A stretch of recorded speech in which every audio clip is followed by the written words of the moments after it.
अस्सलाम वालेकुम वरहमतुल्लाहि वबरकातुहू।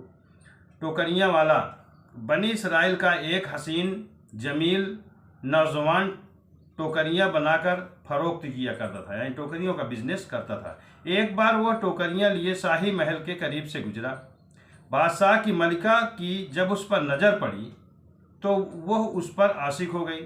किसी हीले से उसने महल में बुला लिया, किसी कारण से उसको महल में बुला लिया और कमरे का दरवाज़ा बंद करके अपनी शहवत की तस्कीन चाही, उसके साथ शहवत करना चाहा। वो नौजवान चूँकि निहायत ही पाकबाज और परहेजगार था, परेशान हो गया और उसने गुनाह करने से इनकार कर दिया। उसने कहा ऐसा नहीं करेंगे, ये गुनाह है। मलिका ने उसको लालच दिया कि मैं तुझे माला माल करके टोकरियाँ बेचने से बेनियाज कर दूंगी, मैं तुम्हें माला माल कर दूंगी, तुम्हें टोकरी बेचने की ज़रूरत अब नहीं पड़ेगी, मेरी बात मान जा। उसने फिर से भी इनकार किया, लेकिन मलिका पर मस्ती सवार थी। उसने कई बार इनकार किया, लेकिन मलिका पर मस्ती सवार थी। उसने कहा, तू मेरी ख्वाहिश पूरी किए बिना यहाँ से नहीं निकल सकता। मलिका ने कहा, जब तक तू मेरी ख्वाहिश को नहीं पूरी करेगा तू यहाँ से नहीं जा सकता है। उसने जब सारी राहें मसदूद देखी तो मलिका से कहा, अच्छा तो मुझे छत के इस्तिंजा खाने में जाने की इजाज़त दे दो। छत में जो इस्तिंजा खाना बना है वहाँ मुझे जाने की इजाज़त दे दो। उसने ये सोचते हुए कि इस कदर ऊंचे महल की छत से भाग तो नहीं सकता, इजाज़त दे दी। मलिका ने सोचा कि इतनी बड़ी ऊंची छत है, वहाँ से ये नहीं भाग सकता। उसने उसको इजाज़त जाने की, इस्तिंजा खाने में जाने की दे दी। वो छत पर चढ़ा और खौफे खुदा अजजल के सबब गुनाह से बचने के लिए छलांग लगा दी। अल्लाह अकबर, देखो, यानी गुनाह से बचने के लिए उसने छत से छलांग लगा दी। बहुक्मे खुदा बंदी सैयदना जिब्रील अलैहिस्सलाम ने उसे पैरों पर लेकर जमीन पर यूं रख दिया। कौन? सैयदना जिब्रील अलैहिस्सलाम ने उसे पैरों पर लेकर जमीन पर यूं रख दिया जैसे मुशफिक वालिद अपने लखते जिगर को रखता है। अल्लाह अकबर, अल्लाह।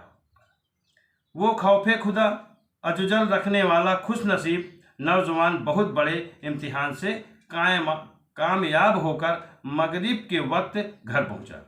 वो खौफे खुदा, उसके अंदर से खौफे खुदा था। खौफे खुदा अजजल रखने वाला खुश नसीब नौजवान बहुत बड़े इम्तिहान से कामयाब होकर मगरिब के वक्त घर पहुंचा। जौजा ने कहा, टोकरियों की कमाई कहाँ है? टोकरियों की कमाई कहाँ है? वो बोला, आज कोई कीमत वसूल नहीं हुई, आज इसकी कीमत कोई भी टोकरी नहीं बिकी, कोई कीमत नहीं मिली। वो कहने लगी, आज क्या खाएंगे? वो बोला, इंशाअल्लाह सब्र कर लेंगे। वो अपनी बीवी से बोला, इंशाअल्लाह सब्र कर लेंगे। फिर कहा, तन्नूर में आग रोशन कर दो, चूल्हे में आग को जला दो, रोशन कर दो कि आग न देखकर पड़ोसियों को तशवीश होगी। अगर न देखेंगे आग तो पड़ोसी समझेंगे इनके यहाँ कुछ बड़ा नहीं है। चुनांचे सादतमंद बीबी ने तन्नूर में आग सुलगा दी। उसने चूल्हे पर आग सुलगा दी और चली आई। इतने में पड़ोसन आग लेने के लिए तन्नूर पर आई। पड़ोसन आग लेने के लिए तन्नूर पर आई और वहीं से पुकार कर कहा, अय फलानी, तू बेफिक्र बैठी हुई है, तू बेफिक्र बैठी हुई है और यहीं तन्नूर में रोटियां पककर तैयार हो गई हैं। उसने कहा, तू बिन फिक्र बैठी है, यहाँ तन्नूर में रोटियां बनकर तैयार हो गई। अल्लाह अकबर, जल्दी निकाल ले वरना जल जाएंगी, इन रोटी को जल्दी निकाल ले वरना जल जाएंगी। वो उठी और देखा तो वाकई तन्नूर रोटियों से भरा हुआ था। तन्नूर रोटियों से भरा हुआ था। उसने रोटियां निकाल ली और बर्तन में रखकर अपने शौहर की खिदमत में हाजिर हो गई और कहने लगी, अल्लाह अजजल ने आप पर बड़ा फजल करम किया है, आप पर बड़ा फजल करम किया है। आपने आज करामत दिखाई है। आप अल्लाह अजजल से दुआ फरमाएं कि हमारी बाकी जिंदगी, शेष जिंदगी खुशहाल गुजरे। उस नेक बंदे ने कहा कि ऐ अल्लाह अजजल की बंदी, सब्र कर, लालच मत कर। बीबी दुआ के लिए मुसिर रही। चुनांचे मजबूर होकर उसने आधी रात को उठ पर नौफिल के बाद दुआ मांगनी शुरू की। या अल्लाह अजजल, मेरी बीबी ने मुझसे सवाल किया है कि हमारी बकिया यानी शेष जिंदगी उम्र खुशहाल से गुजरे। अभी इतना ही कहा था कि छत शक हुई और हीरे जवाहरात से भरी हुई एक तस्त उतर पड़ी। सच्चे मोतियों की चमक दमक से सारा घर मुनव्वर हो गया। उसने करीब ही सोई हुई बीबी को जगाते हुए कहा कि उठो और जो दुनिया की दौलत मांगी थी वो ले लो। उसने बेदार होकर बताया कि अभी अभी मैंने ख्वाब में देखा कि सुर्ख याकूत और सब्ज जबरजद से जड़ी हुई सोने की कुर्सियां बिछी हुई हैं, मगर उनमें सुराख है। मैंने पूछा, यह किसके लिए है? बताया गया कि यह तेरे शौहर के लिए है। मैंने पूछा, यह सुराख कैसे हैं? आवाज़ आई, ये तेरी जल्दीबाजी के सबब है। ये तेरी जल्दीबाजी के सबब, जो तूने इतनी जल्दी से अपने शौहर के लिए ऐसा कहा, मांगने के लिए कहा।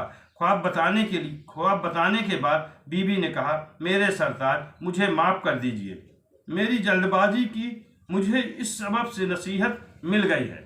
अब मुझे दुनिया की दौलत और आसाइश नहीं, आखिरत की नेमतें और आसाइशें दरकार हैं। उसकी बीवी ने कहा, शौहर मुझे माफ़ कर दीजिए, मुझे दुनिया की दौलत नहीं चाहिए और आसाइश नहीं, आखिरत की नेमतें और आसाइशें की दरकार है। मुझे आखिरत के लिए दरकार है कि मुझे आखिरत अच्छा बने। मेहरबानी फरमाकर दुआ करें कि ये हीरे और जवाहरात वापस चले जाएं। चुनांचे उसने फिर दुआ की और तस्त लौट गई और छत वापस मिल गई।